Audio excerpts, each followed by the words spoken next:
ajoutée en une fois. Troisième émulsion, la crème ajoutée en 2 fois. On remarque une séparation qui débute. C'est bien émulsionné, c'est pas émulsionné, c'est à moitié mal émulsionné. Alors, convaincu? Et toi, convaincu? D'accord, je vois bien qu'il y en a une qui est réussie et que les 2 autres sont ratées. Mais ça change quoi concrètement? Elles n'ont pas le même goût? Alors en effet, il est important de comprendre quelle est l'incidence sur la dégustation, sur le résultat final de notre travail, de votre travail. Eh bien, j'ai préparé les 3 mêmes ganaches, mais je les ai simplement laissés cristalliser et vous allez comprendre le résultat. La première ganache, bien émulsionnée, eh bien, elle est souple, elle est flexible, elle est crémeuse, ajout du liquide en 5 fois.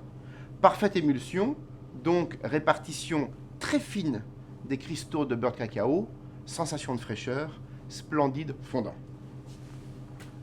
Notre deuxième ganache, la méthode miracle. J'ajoute le liquide en une fois, j'obtiens une ganache très séparée. Ce résultat, c'est après 24 heures de cristallisation. Et bien évidemment, lorsque je regarde la texture, ça casse, la texture est très désagréable, très grasse. On remarque que les cristaux se sont réagglomérés et que la texture en fonte sera très grasse. N'oublions pas que le point de fusion du beurre de cacao, c'est 34,5 degrés, 35 degrés, et notre corps n'est pas si chaud. Troisième ganache, notre ganache presque émulsionnée, j'oserais dire presque ratée. Une ganache dont la texture est cassante. On remarque qu'il n'y a aucune flexibilité, une émulsion presque ratée. Cette ganache en dégustation, dans un opéra, un bonbon de chocolat, offrira un fondant médiocre. Mais attention, lorsque les émulsions ne sont pas correctes, cela veut dire que l'eau est mal immobilisée, que l'eau reste en partie libre. Cela veut dire pour des bonbons que les moisissures nous attendent.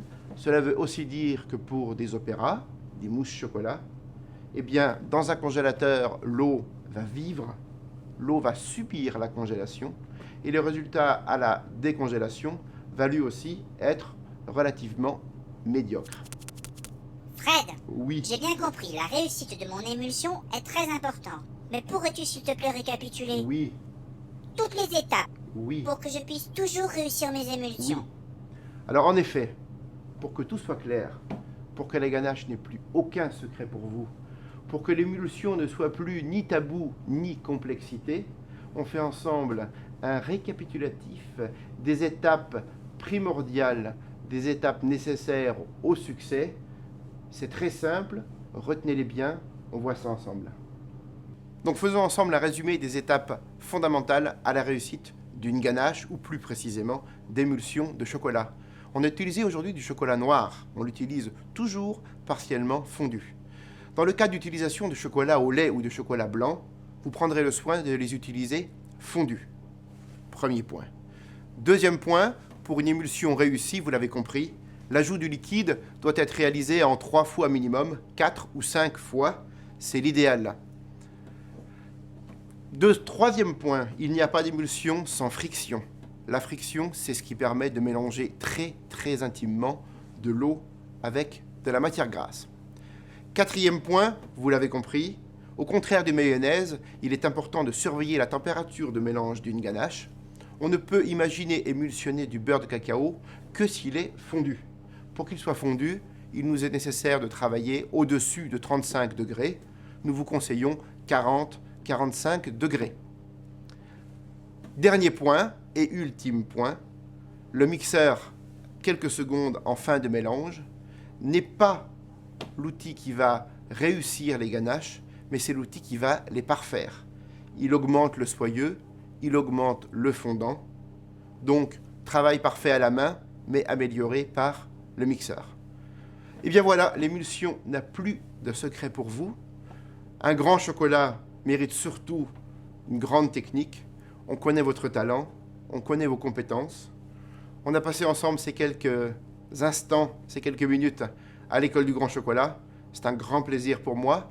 Au nom de nous tous, nous vous souhaitons beaucoup de bonheur dans votre travail, beaucoup de succès. À très bientôt. Au revoir.